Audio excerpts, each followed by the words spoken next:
Hey, and we're live. We already got a thumbs up. Thank you so much for those of you joining us live.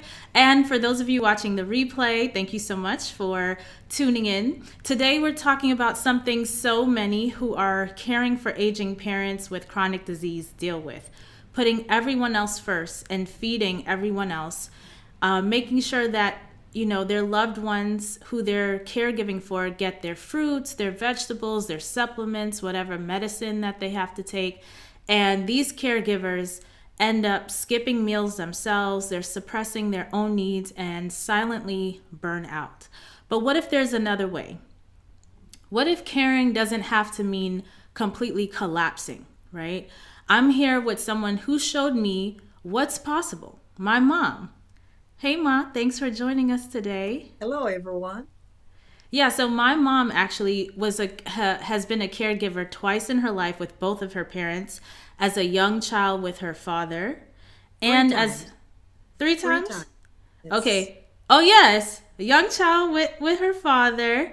My mom. Yes, My and mom. as an adult with your mom, and then also with your brother after Exactly. that, more recently. Yes. So today, we're going to pull back the curtain on what really sustains a family legacy of health, right? How to prioritize your own nourishment, and also balance, improving the health of a loved one, right? You can do both. And I'm not going to sit here and say it's easy. I don't have personal experience, which is why I really wanted my mom to kind of pour into you all today from her experience, because she has gone through it three times. And I feel like in all of those, well, the two times that I got to witness, Ma, you have been really like a consultant in these cases, not just a caregiver, but a consultant and also an educator, right? So Yeah. at the end of it, like, people learned in the process watching you, and also took what you poured into them and took that on for themselves when they were capable. So I really want to dive into that, so we can unpack, how you were able to do this. So let's start with your caregiving experience about your dad. Like, so this is actually going to be new for me, because I haven't really heard you speak of that experience. How old were you when you were taking care of him, and what was that like for you? Well, um, it wasn't very long that I had to do it, but it was in my adolescent to my teenage years. I had to prepare his meal and I have to give him a bath, but he could do everything else for himself. I never had to spoon feed him, or, he never have to be fed by someone because he could help himself with that. But I make sure that his meal was prepared, his clothes was properly clean, and he have his bath, and for his personal hygiene and stuff like that. I make sure that was done. And I was very young, but we had to do it. See, I grew up in Jamaica where if you're the older one and your mom and your dad is not available, you are there to care for your siblings and so. But my father took sick, excuse me, at such a young age, and I had to do things for him, which his wife, my mom, was supposed to do, but she had to go out now and work in order to support us. Mm-hmm. So I took over from there. Yeah, that was my first experience, and it wasn't for a long period of time. Yeah. Mm-hmm. What was that like for you? You said you were between the ages of adolescence and a young I didn't teen. have anything to compare it with. I thought it was just natural. I thought that's how life is supposed to be. Mm-hmm. I didn't compare it with anything So you're because, you're a young person, and you mentioned having to take care of your younger siblings too, right? To yes, help out yeah, in the home, and you're helping to take care of your dad. comb their hair, send them to school, and do How did what you take care of yourself the at such same a? way, the same way.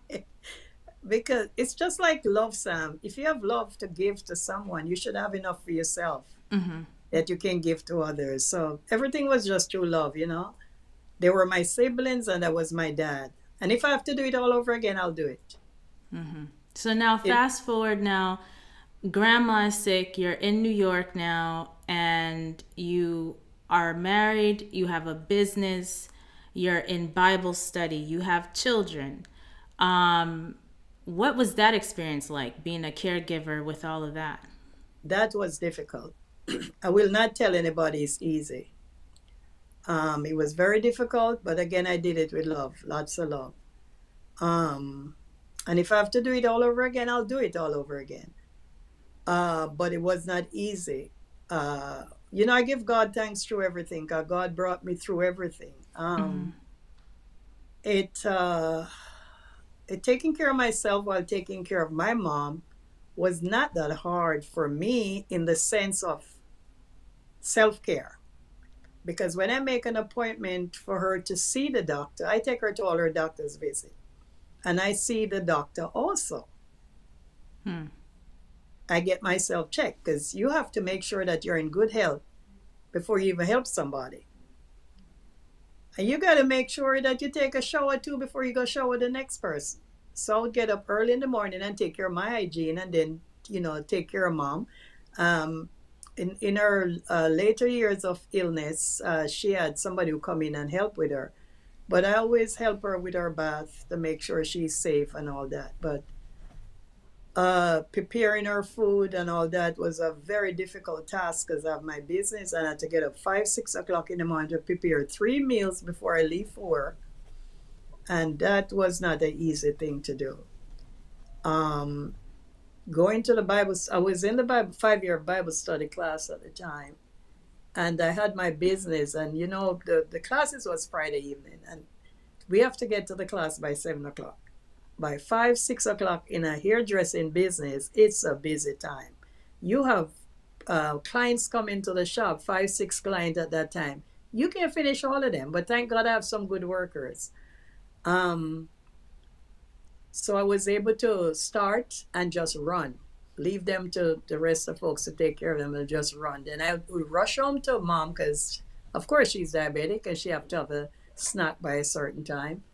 I remember one evening I stopped by the house before I get to the class. She says, "No, go to your studies.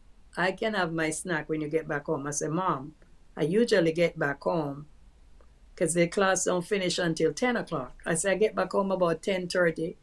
That's too late for you." She said, "Oh, no, no." But I insist and I give her a snack. When I get to the class, I'll cry excuse for being late. Mm-hmm. But that's how I used to handle it. As I said, it was not easy. It wasn't easy. It was stressful. Mm-hmm. It was stressful. What would you say was some of the most stressful moments that you remember from that time? The most stressful moment is leaving the shop at the time I leave to get to the class at 7 o'clock and to stop by the house to make sure mom have her proper snack, not just any snack, the proper snack that she should have because, she's diabetic and she have to eat the right stuff. That was the most difficult one for me on Friday evenings. Mm-hmm. Mondays was the day when I would go shopping for her grocery to make sure I get the right stuff. And I tell you something, I was sharing it with your dad this morning. One Monday, I went shopping. This is how stressful it was. I went shopping, excuse me, and I shopped for my grocery, the cart full of grocery, pushed the cart outside, not inside the parking lot on the landing because you have to drive up now and pack your groceries in the car. Went for my car, drove away and leave the grocery there. So they have a camera and they saw everything. They took the cart, they put it inside. When I got home, because I was rushing home because it was time for her some meal she was to get lunch or something. When I rushed home, I opened the trunk to get the grocery out the car. There was nothing in the car. I got so frightened. So I called the supermarket. They say, "Yeah, we saw you.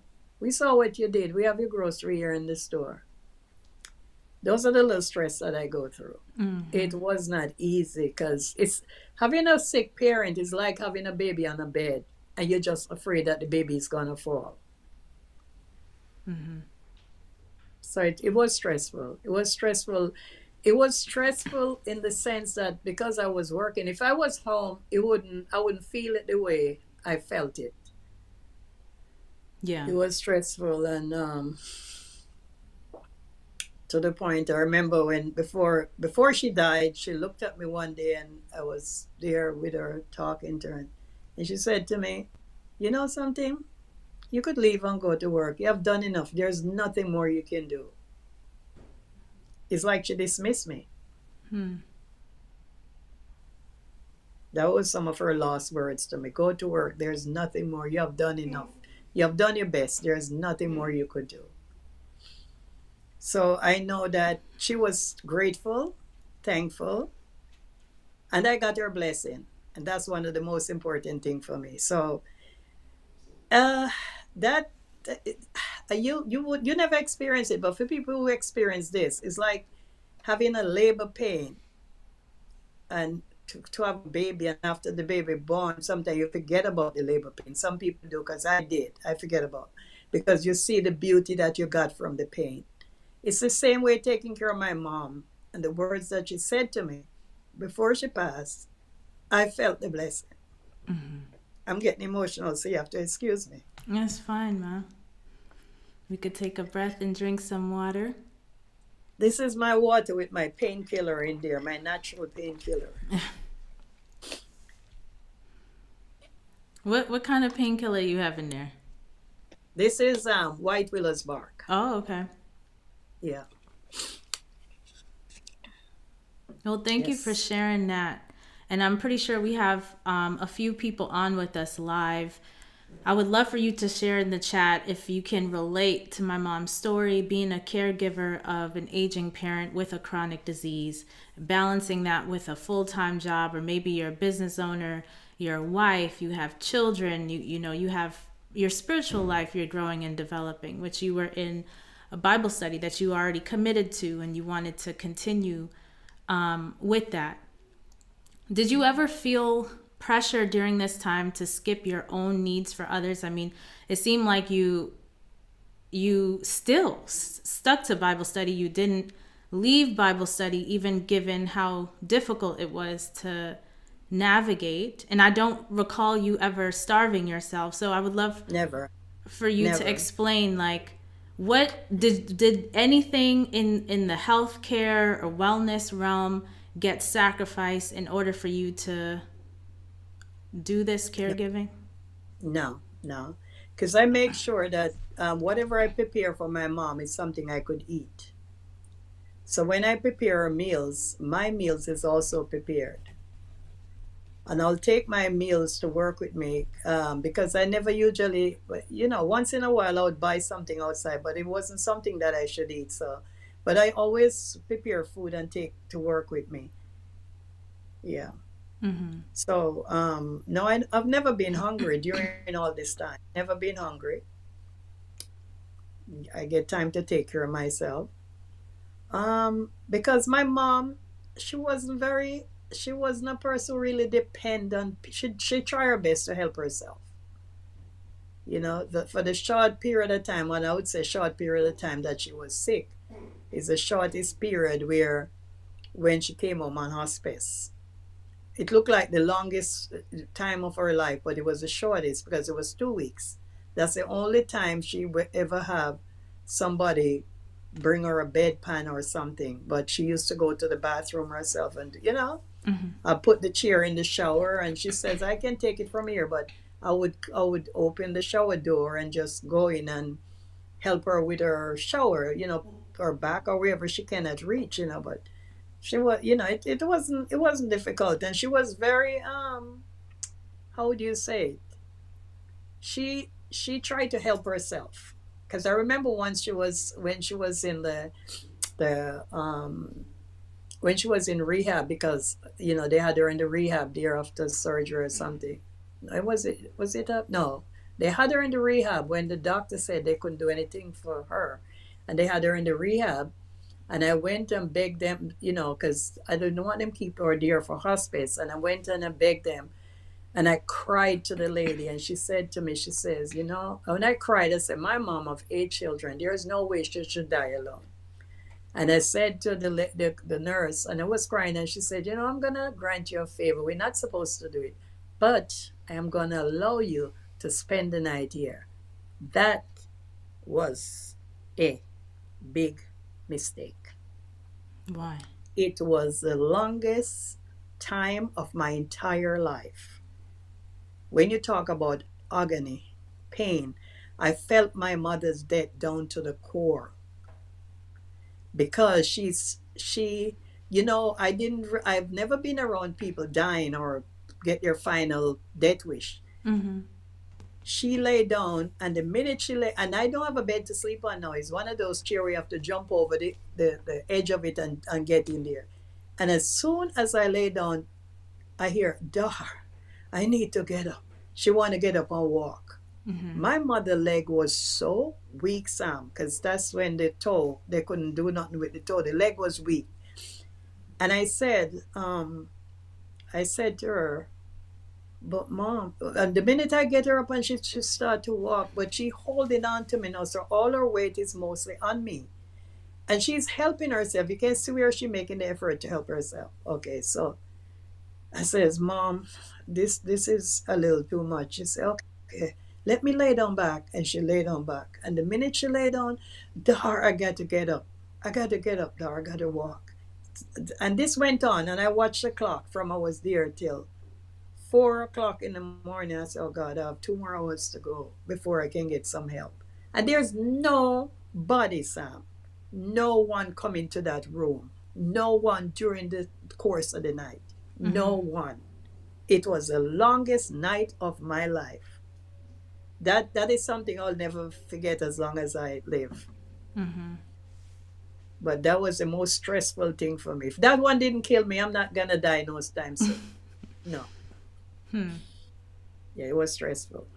So before that point, like I believe she had type 2 diabetes diagnosis for what, 16 years or something like that before the The end. toe Yeah. before yeah.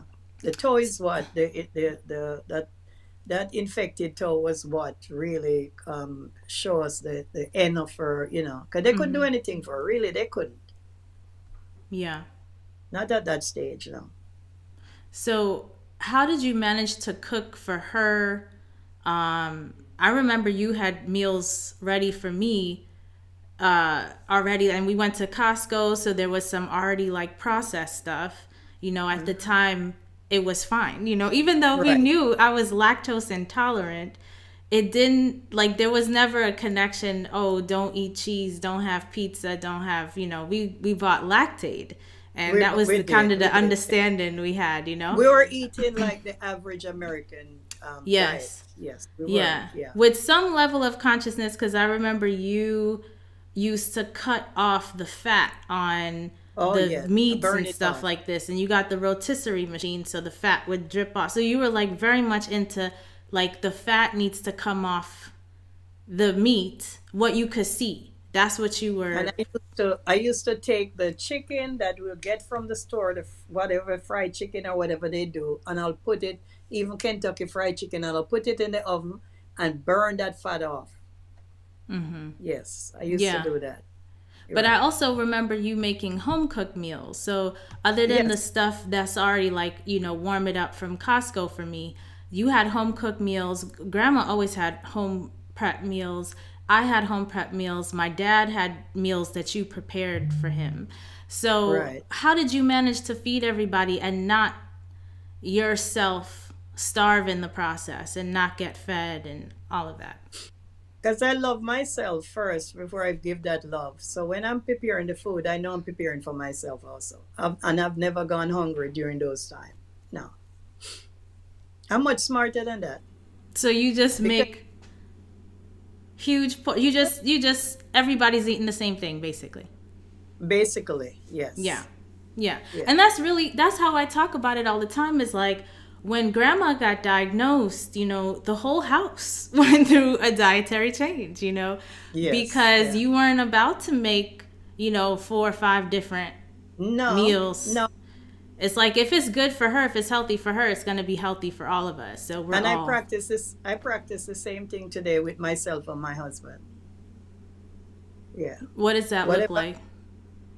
It looks beautiful. Whatever I prepare for myself, that's what he eats. Because I love myself enough to love him enough to make Mm-hmm. sure he have the right diet. I don't Yeah. compromise. I don't compromise. Okay, don't get me wrong now. Like, he still like fish, and the only fish I'll prepare for him is salmon fish, and that's once a week, which is 4 times a month. But he's a vegetarian right through the whole time. Plant-based, I should say, right through the whole time, because we don't do eggs and all that stuff. He don't eat egg. I don't eat egg. We don't do poultry. With. Yeah, So you make that additional thing for him once a week, and then once a week. everything else is sufficient to feed both of you. Yeah, exactly. So I wanted to just take a break here. And for those of you who are watching live, this is a great opportunity to ask questions. If you or someone you know is in the situation of a caregiver, you're having difficulty making sure that you feed yourself while caring for your loved ones. Maybe it's not even just food. Maybe it is getting sufficient amounts of sleep. I know that can be difficult. And Ma, I want to kind of circle back to that with you, but just other self-care things that may be impacted. I want to summarize some of the things that you mentioned so far, and kind of circle back to some things. So you mentioned preparing meals for everyone you need to prepare meals for. So that is basically batch prepping and Yes. not really thinking about making, oh, this person really likes this and this person really likes this, because you're not running a restaurant, right? So you No. just want to make sure people get fed, and it's not, tasting like cardboard, right? So it just needs to be properly prepared, seasoned,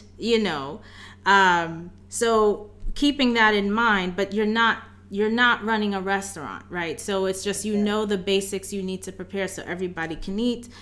I heard you also talk about at work, how you got the folks started and you had a great team to support you. They knew what was going on and that you had to run out. And so you had a great team support at work. So that's really essential for working professionals who have this, having a team. And part of the team part is having a team at home too, because you said that it got to a point where someone came in to help.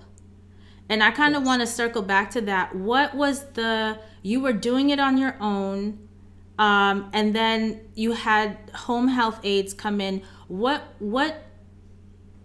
triggered you basically to get the home health aide? And Okay. what was that process like? Okay. Because my sister was living here at the time before she moved to Nashville. My youngest sister, and she would prepare mom out of the 7 days. She would prepare 3 times a week. She would bring over a meal for mom. That was a great help. But then she moved to Nashville, so that's when I had to get help to help me with her, because then I could prepare the meals, but I want someone to warm it for her and make sure she have her hot meals instead of eating cold food, and somebody to stay with her in the days while I'm at work. Yeah. Okay. And so So you Medicaid provided the help, okay. because we couldn't afford it to hire someone. Yeah. Medicaid. Okay.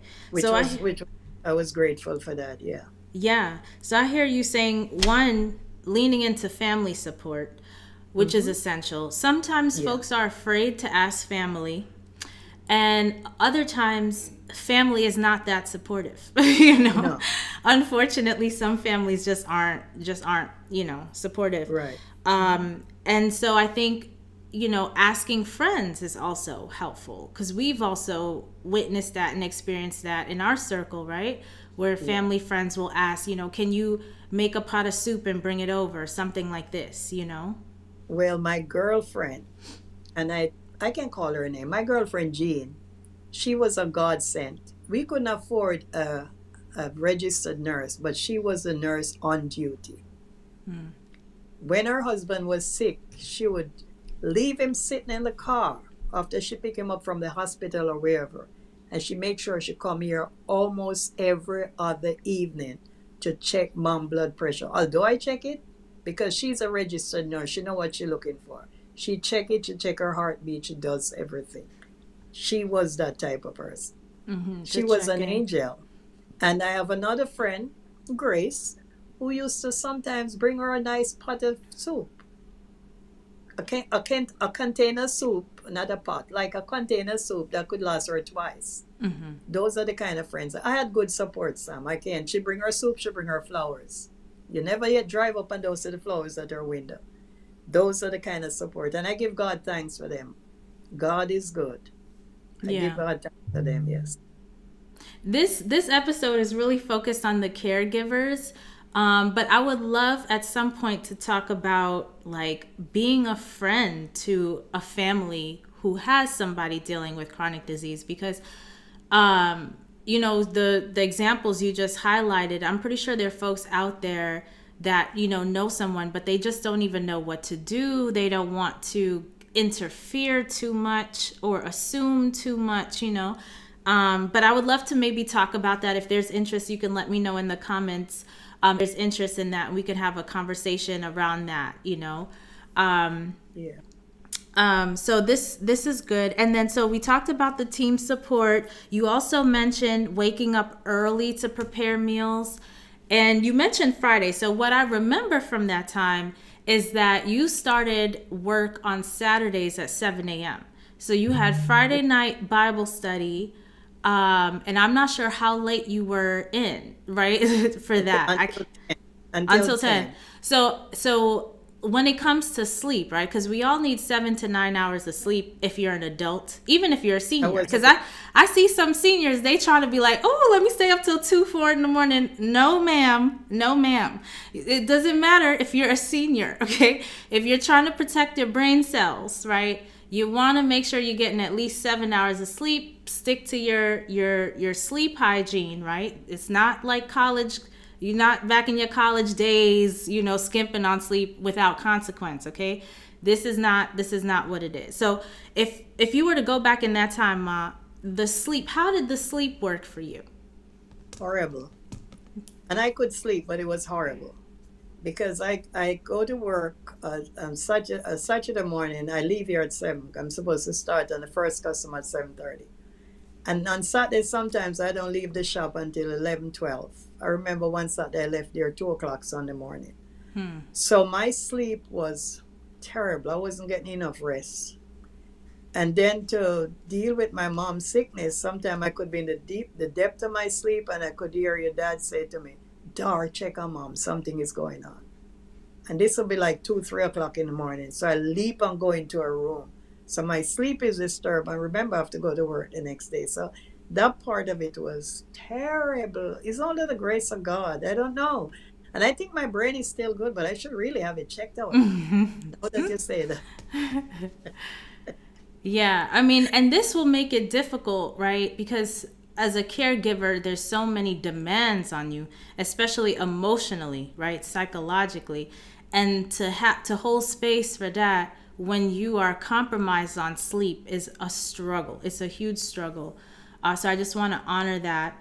Row 2 is tuning in. Thank you so much, Row 2, for tuning in. She says, I have to watch the replay as I'm just tuning in. I'm primary caregiver for my mom right now. Thanks for this. Yes, thank you for tuning in. Hopefully this is helpful, because I know this group, a lot of support is needed. You know, the caregivers need support because they're giving so much. It's such a heavy, I don't want to say burden, but it's a heavy load to carry. And it's one that most of us will experience at some point, you know, in our lives. I want to touch on the impact to the brain, the energy, the mood. So we talked about the sleep, right? So your sleep was compromised. I don't remember, if maybe you can tell me, how did that impact your mood, your energy during that time in comparison to before and after? I I I always try to have the right attitude, especially when there are certain things in your life you cannot change. So my mood, uh, I have a beautiful work family. As I said, My workspace was good. I didn't have issues at work. I have very nice customers. They're very uplifting, very encouraging. Some of them going through the same thing. So when I go to work, and I always keep on the right station in the, music going all the time, which is beautiful. And it helped my attitude Mm. because sometimes your attitude can change. But I never really take on mom's sickness and take it to work with me and take out on anyone because, you just feel like, these are things that happen in life and you can't do anything about it. Mm-hmm. So my mood was normal mood. Nothing, significant to talk about, Yeah. you know. And I could say, as an objective outside party, just keeping it real, I don't remember you having an erratic mood. That's one thing that really stands out to me about you in particular, because I'm like an opposite. I don't know if it's because I'm a Scorpio or what, but I found that, like, I don't see how it's possible for a woman to even be like this because our hormones are like so up and down. But you have always had consistent mood. Every day you're the same. Only Mhm. one time I saw you get irritated, and I don't know what triggered it, but I remember you were in the cupboard in the kitchen looking for a pot, and you were so upset. Something must have happened. I don't know what happened, but that was like the one time you were just so like upset and irritated, like somebody was literally sitting on your nerves. But you just always have a consistent mood. I know me personally, um you know I could just see myself in that situation, being a caregiver and stuff like that, and having to be very like an athlete level attention to my self-care in order to keep my mood proper, to be of service, because I don't, just on a good day, I'm not like you like that. So I think you really have to know yourself. Like, if I don't get sleep, I'm off. If I'm not fed, if I'm hungry, I'm off. So I'm very sensitive, like, with my moods and energy levels. So I think you have to really know yourself and act Okay. accordingly. So the third person now is my brother. Yes, but I want to stay, because when you cared for your brother, you were retired at that point, Yes. right? So I think too, when we talked about when you were a child, you didn't have the financial burden of the household because your mom was taking care of that, but you did have a lot more responsibilities than most young people, at least in Yeah. America and the Western Mhm. world, right?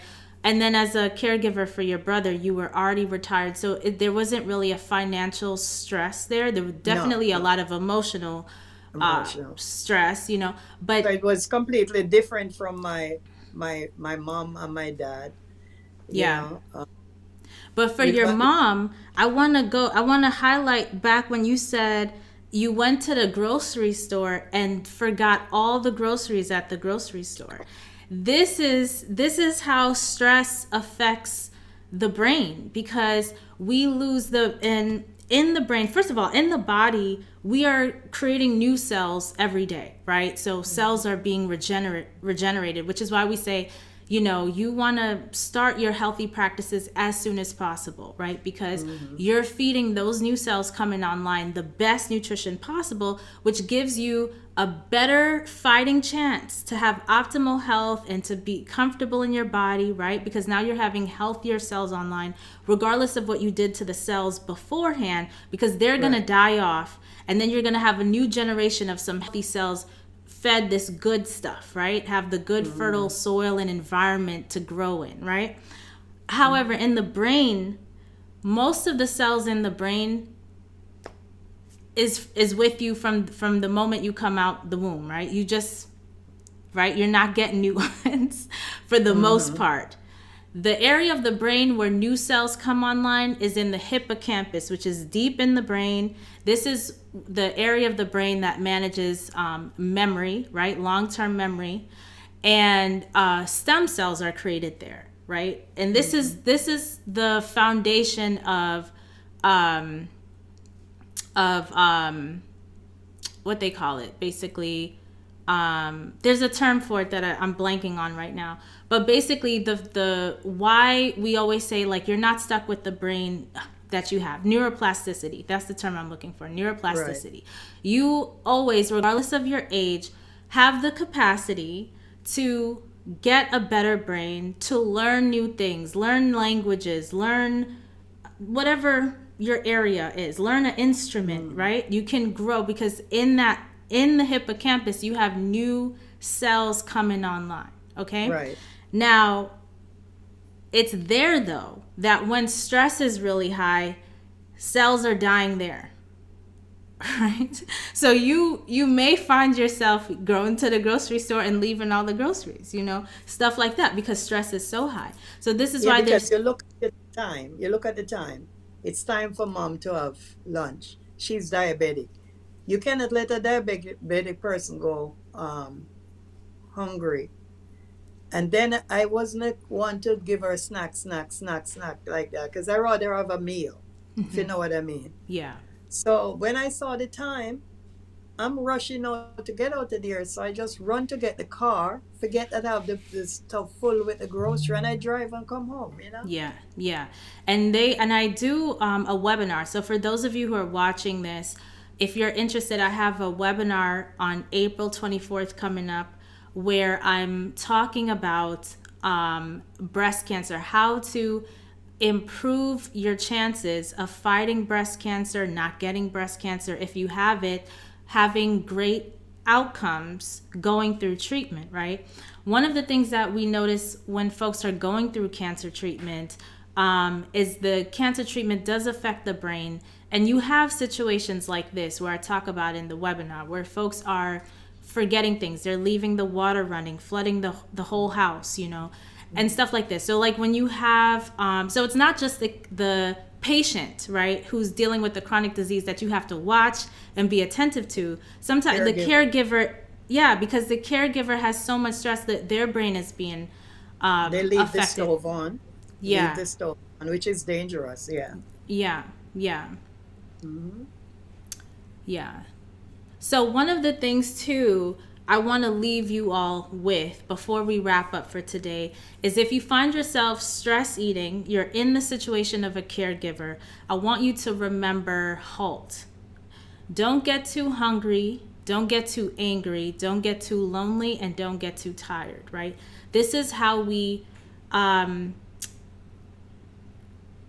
keep ourselves from stress eating on unhealthy food, right? So first and foremost, we tackled today is how to not get too hungry. My mom gave some great tips. Waking up early to prep meals, leaning in on support at work, making sure you have some work allies to support you, so you can do what you need to do, and also having family support, friend support, right? So if you don't have it, work on building it. Yes.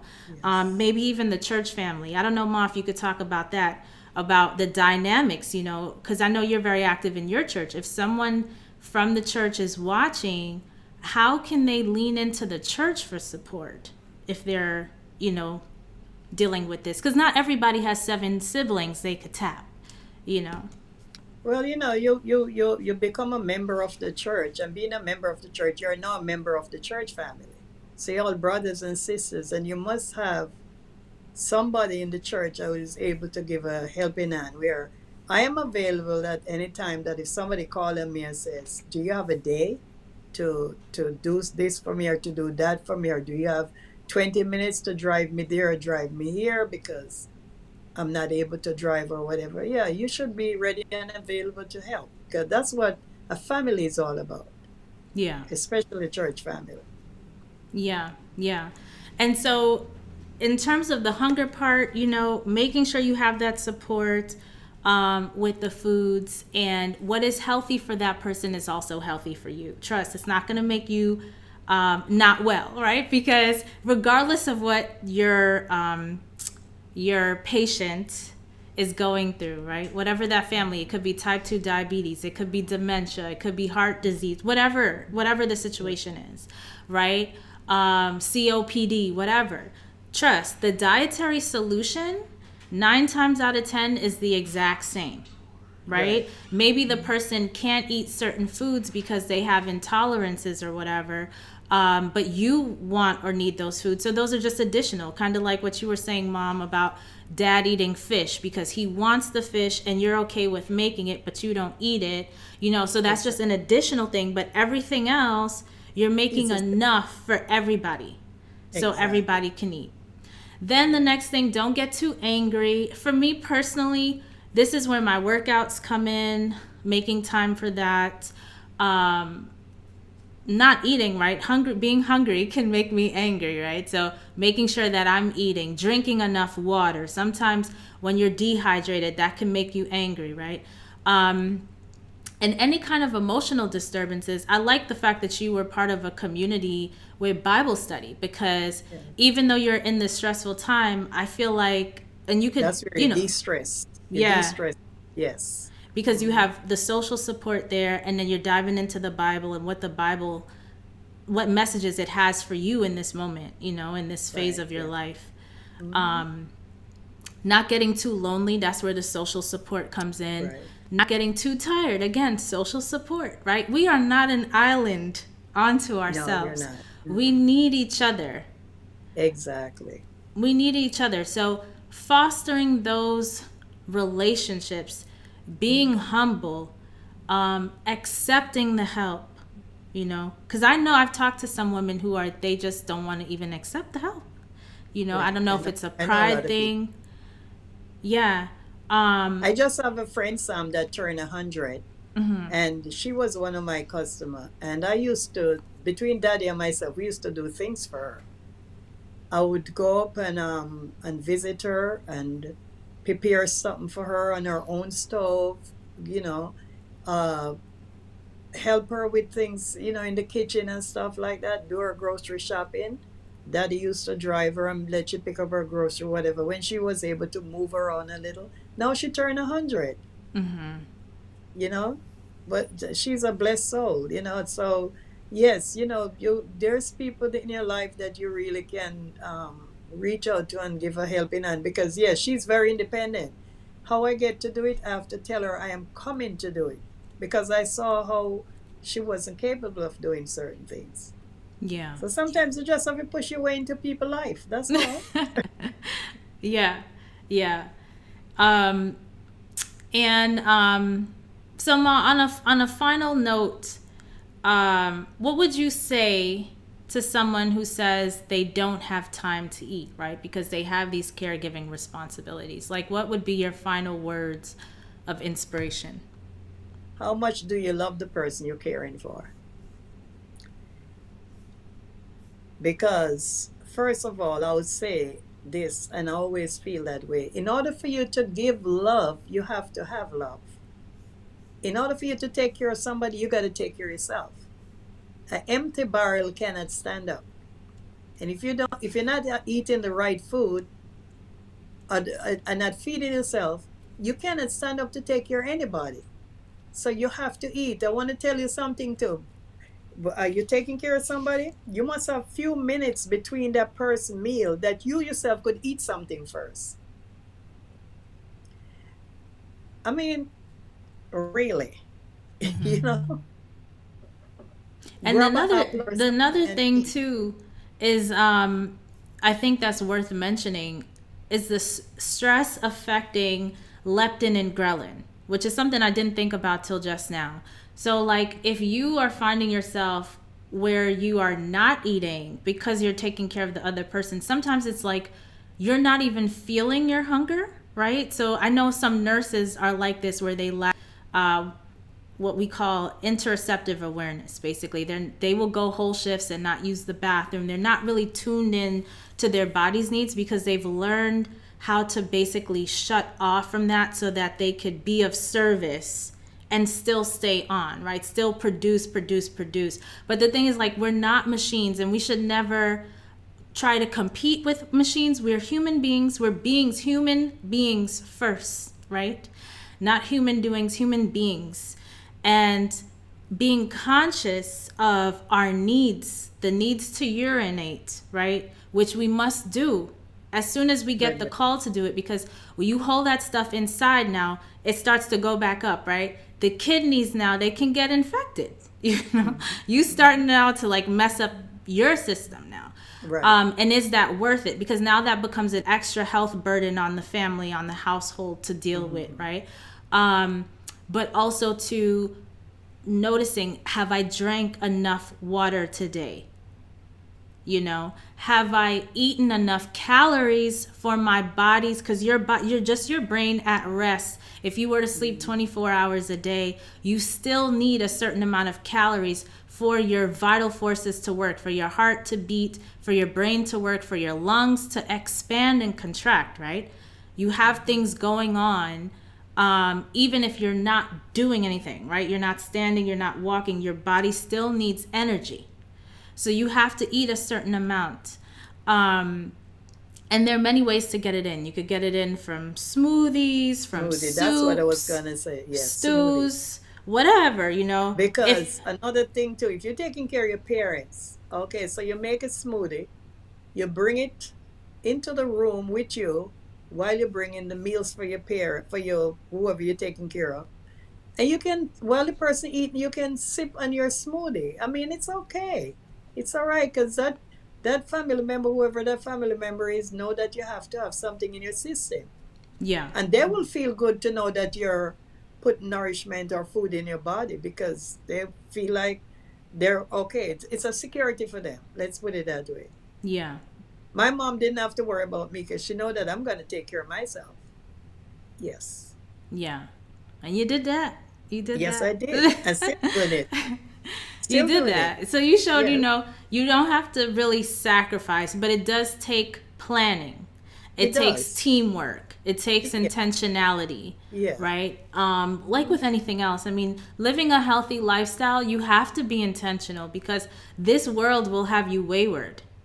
Exactly. Anything you want that's worth getting, you have to be intentional about it. So Any if kind of job you're doing, you have to take time and eat something or drink something or go to the bathroom. yeah. Doesn't matter what you're doing. Yes. Yes. And in that, if the stress, the lack of sleep is messing with your hunger hormones, leptin and ghrelin, where you're not even feeling hunger, this Hmm. is where I encourage you, maybe set alarms on your phone and eat anyway, because you're not getting the signal. You Right. want to eat anyway. You're going to eat intentionally nutrient dense foods until your hormones come back online, right? Because now your hormones are out of whack because of the stress. That's why the sleep is so important, right? And some of these other self care practices. So it just takes planning and some intentionality, to get all this just They, right for your specific situation. they have a saying to say, if you fail to plan, you plan to fail. I tell you one thing, you know that you're going to be hungry. Never wait until you're hungry to prepare something to eat. Always have preparation that you can eat at a said time. That's why you should put up a time clock for your body. Mm-hmm. It's a Mm-hmm. different thing if you have your caretaker taking somebody to the doctor, because I usually do it every Monday for my mom. Every Monday was a doctor's appointment. And I always plan her meals before I even take her to her appointment. So when she come back and she have her meals to. Mm-hmm. And sometimes I carry a meal with her because it depends on the time the doctor gonna see her. But I carry a meal for myself too. You gotta take care of yourself. Yeah. Yeah. And with that too, that's this I want to also add, just in case people are like, you know when you're going through this process, um you can optimize your diet, but doing a complete change, like going into, like, let's say, completely raw lifestyle, right? You're used to cooking, you're going into completely raw and you're dealing with this may be very difficult. Because there's a huge learning curve in terms of getting to a place where you feel satisfied. When you are under such immense stress, I find that, one, the body wants salt. First of all, when the stress is super high, the body wants salt, it wants minerals, because you're losing certain nutrients, right? So you crave salt a lot. And folks tend to want, their brains are so busy, the anterior cingulate is so busy, that certain foods just kind of help to numb all the busyness going on here. And it makes people feel more pacified, right? More grounded and settled. Raw foods does not make you feel grounded and settled. It has you up here, you know, like light, right? This is raw foods is part of a self-actualization process. When you are dealing with caregiving, right? You need to be able to maintain yourself. So don't go for something too hard. No. If I'm clear, right? You're not going to go for something too hard, but you're obviously not going to feed the disease. You're not going to feed disease in yourself nor the person you're taking care of. So there's a balance, and you have to find where that is for you in terms of dietary changes that you're making, right? Mm-hmm. Don't go to what may feel like too big of a hurdle for you. Yeah. Mm-hmm. at this moment, right? Because you know, folks are needing coping mechanisms. There are healthy things that are non-food things that would be optimal, would be ideal. But if we were to keep it real, you know,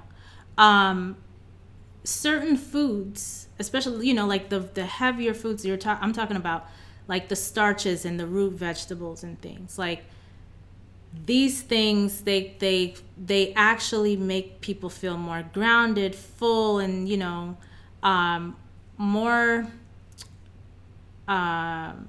satisfied to feed the feeling of all of the stress that's going on in comparison to 100% raw food diet.